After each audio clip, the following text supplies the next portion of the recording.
Well, thank you so very much. Thank you, Monica, for the very, very kind introduction. What a fantastic, fearless voice for liberty Monica has. And what a blessing it is to be with all of you. You know, the Scripture tells us where two or more are gathered in His name, He will be there. And there are a lot more than two of us here today. It is a real honor, it is a pleasure to be here with you, to be joining you today. You know, many of us, if we go to church, on Sunday we'll see the pastor going back to the original Greek. If you look to the etymology of the word politics, there are two parts. Poly, meaning many, and ticks, meaning blood-sucking parasites. Which is a fairly accurate description of Washington, D.C. So welcome to the swamp. The place that combines southern efficiency with northern hospitality. You know, these are extraordinary times in our nation. The threats we're facing in this country are unprecedented. For 5 years, we've been trapped in the great stagnation, millions of Americans struggling to get jobs, struggling to achieve the American dream. Abroad, we see our foreign policy collapsing. Every region of the world is getting more and more dangerous. And America, for 5.5 years, has failed to stand with our unshakable ally, the nation of Israel. And we are seeing at the same time liberty under assault. We're seeing our constitutional rights under assault like never before. What I want to talk to you about today is one aspect of liberty that is imperiled like never before and that is precious and cherished by every one of us, and that is religious liberty. There is a reason why the very first provision of the Bill of Rights, the very first phrase in the First Amendment, protects the religious liberty of every American. Because we were formed by people from all across the world fleeing religious oppression and coming to a land where every one of us could seek out the Lord God Almighty with all of our heart, mind, and soul. You know, I've been blessed for much of my life to have the opportunity to stand up and defend religious liberty. When I was Solicitor General of Texas, I was honored to defend the Ten Commandments monument on the state capitol grounds. We went to the U.S. Supreme Court and we won 5-4.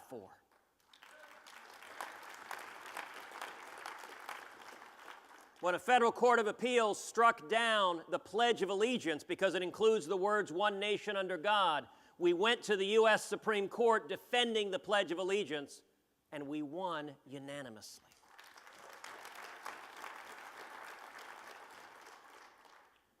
And when a federal court in California struck down the Mojave Desert Veterans Memorial, a 70-year-old monument, a lone white Latin cross to the men and women who gave their lives in World War I was honored to represent over 3 million veterans. We went to the U.S. Supreme Court defending the Mojave Desert Veterans Memorial, and we won 5-4.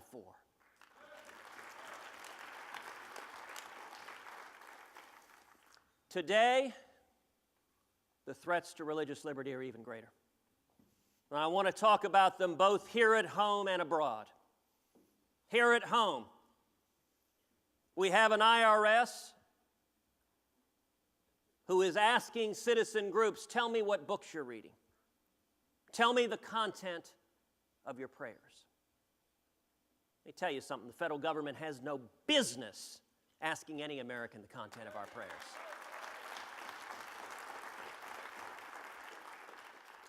Last year in Alaska, an Air Force chaplain posted on his blog the phrase, "There are no atheists in foxholes." He was ordered by his commanding officer to take that down. I guess it was deemed insensitive to atheists. You know, I kind of thought it was the job of chaplains to be insensitive to atheists. to welcome them into the forgiving arms of a loving God. But it's very interesting to look at the origin of the phrase, "There are no atheists in foxholes." It came from a 1954 speech to the American Legion given by President Dwight D. Eisenhower, a man whom I might note had some passing familiarity with the military. In the course of that speech, President Eisenhower described the story of the 4 immortal chaplains. That story arose from the USS Dorchester, that in World War II was hit by torpedoes from a German U-boat as it came around the southern tip of Greenland. And the Dorchester began to sink, and they realized with horror that there were not enough life jackets aboard for all the men on the ship. There were 4 chaplains on the Dorchester, 2 who were Protestant, 1 who was Catholic, 1 who was Jewish. Each of those 4 chaplains, when they realized there weren't enough life vests, each of them took off his life vest and gave it to another. And then they stood arm in arm and they sung hymns as the 4 chaplains went down with the ship. And the origin of that story is that when those chaplains were handing their life vest to another, they didn't ask, "Are you a Protestant? Are you a Catholic? Are you a Jew?" They simply stepped forward and sacrificed their lives to save the life of their brothers. That's the origin of the story. That is the American tradition. And the idea that our federal government is coming after religious liberty now is just astonishing and heartbreaking. You know, you look at the intrusions on religious liberty that are represented in Obamacare. Take Obamacare. Please, take Obamacare. You know, the U.S. Supreme Court is considering right now the case of Hobby Lobby, of Christian owners that have stood up and said the federal government cannot force them to pay for and provide abortion-producing drugs to their employees. The Obama administration is litigating against them to try to force them to violate their religious views. There's another case that's even more stark, the Little Sisters of the Poor. This is a Catholic convent of nuns who've taken vows of poverty. They devote their lives to caring for the poor and the elderly, providing health care. And the Obama administration is litigating against them, trying to collect millions of dollars of fines to force these Catholic nuns to pay for abortion-producing drugs of others. Let me give you a simple rule of thumb. If you're litigating against nuns, you have probably done something wrong. And then you look at the threats to religious liberty abroad. Right now, all of us are horrified by watching what's happening in the nation of Iraq. As ISIS, a group of radical Islamic terrorists so extreme they were thrown out of Al-Qaeda, is systematically taking over more and more of that nation. Their stated objective is to create an Islamic caliphate that runs from Syria to Iraq and then to work to exterminate Jordan, Israel, and ultimately America. In the 1990s, there were roughly 1.2 million Christians living in Iraq. Today, there are fewer than 300,000. Christians are being persecuted in stunning numbers. They are being stoned, they are being tortured, they are being beheaded, they are being crucified. That's what is happening for people speaking up for their faith. And it's not just people from other nations. Pastor Saeed Abedini, he's an American citizen, a resident of Idaho. Pastor Saeed was in his native country of Iran building an orphanage when he was sentenced to 8 years in prison for the crime of sharing his Christian faith. 8 years in prison. His wife and his 2 little kids live in Idaho right now. I've had the opportunity to sit down and visit with Name, his wife. She shared a story before this sentence where she and her husband were both captured in Iran, were threatened with prison together, and were told, if only you will renounce Christ, we'll let you go. And they both said no. She described how one of the commanding officers who'd captured them asked all the other army officers to leave. And he sat down at the table with the 2 of them and said, "Tell me about this Jesus." As Pastor Saeed languishes in an Iranian prison, while the American government negotiates with the government of Iran, a negotiation that I think is only increasing the likelihood of Iran developing nuclear weapon capability that will gravely threaten the national security of both Israel and the United States. Our president and our government have not been able to secure the release of an American citizen languishing in an Iranian prison simply for his Christian faith. Now, I'll tell you something incredible. During the time Pastor Saeed has been in prison, he has been able to lead dozens of fellow prisoners and prison guards to Christ.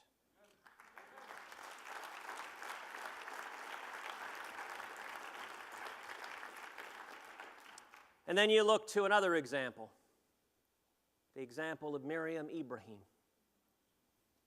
Miriam Ibrahim is someone every elected official, every American should be speaking out. Miriam Ibrahim is a young woman. She's a wife, she's a mother, and she is in prison in Sudan for the crime of being a Christian. Miriam has a 20-month-old son. His name is Martin. And she has a newborn baby daughter, Maya. Miriam gave birth to baby Maya just a few weeks ago in a Sudanese prison while in leg irons. Miriam and Martin and Maya are in that prison right now today. And the government of Sudan has sentenced Miriam to 100 lashes and then to hang by the neck till dead for the simple crime of being a Christian. You know, for all of us, our faith is an incredible part of who we are. And yet few, if any of us in this room have ever had faith tested like that. Miriam has been told, you will be spared this horrific sentence if only you will renounce Christ. And Miriam has told her captors, I cannot and I will not renounce Christ. Every one of us needs to be lifting Miriam Ibrahim up in prayer. But every bit as importantly, we need leadership in America. The President of the United States should stand up and speak on Miriam Ibrahim's behalf.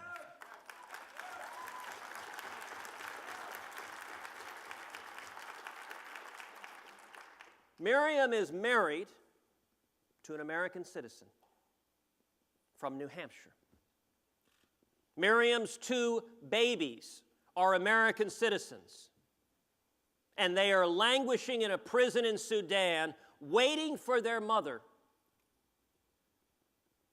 to be whipped and hung to death.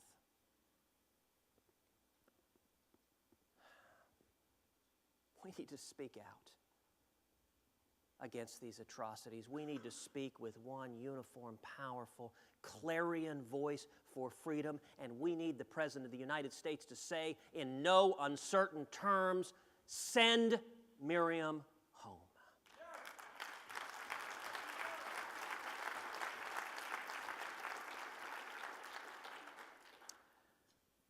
me say finally two things. Number one, the men and women here. Every one of you is a leader. Whether you're a pastor, whether you're a rabbi, whether you're a business leader, whether you're a mom. Every one of you here is here because you believe in faith and freedom and the principles that have built this country and made this country strong. At no time in our nation's history have we seen the threats to liberty, religious liberty and every one of the Bill of Rights, more dire than they are right now. And the reason I'm here today more than anything else is to tell each and every one of you, thank you. To encourage you. Every one of you is here, and every one of you in your communities has been placed in a place of leadership, just like Esther, for a time such as this. That's why you've been called to leadership, to speak out and to speak the truth. And the last thing I want to share is I want to share a story that my father often tells. Many of you have gotten to know my father. He's very shy and soft-spoken. He's a pastor from Texas who has seen the evils of totalitarian government, who speaks out for freedom. This is a story he often tells from the pulpit with respect to salvation, but it applies in many contexts. It's a story of a tightrope walker who sets up a tightrope across a gigantic waterfall. And a crowd gathers around. And he asks the crowd, he says, "How many of you believe I can walk across this tightrope and back?" The crowd cheers, and he does it. He says, "How many of you believe I can walk across this tightrope and back pushing a wheelbarrow?" The crowd cheers, and he does it. He says, "How many of you believe I can walk across this tightrope and back pushing a wheelbarrow with two 100-pound bags of sand in the wheelbarrow?" The crowd cheers, and he does it. He says, "How many of you believe I can walk across this tightrope and back with a man in the wheelbarrow?" The crowd cheers, and he points to a man in the front row and says, "Get in the wheelbarrow." And the point, obviously, is that believing, whether in the context of salvation or in the context of standing for our liberties, for our Constitution, believing is not quietly doing a golf clap. Believing is not sitting on the sidelines saying, "Yes, yes, I believe, I believe." Believing is stepping forward and getting in with your heart, mind, and soul, putting everything you have. Believing is getting in the wheelbarrow.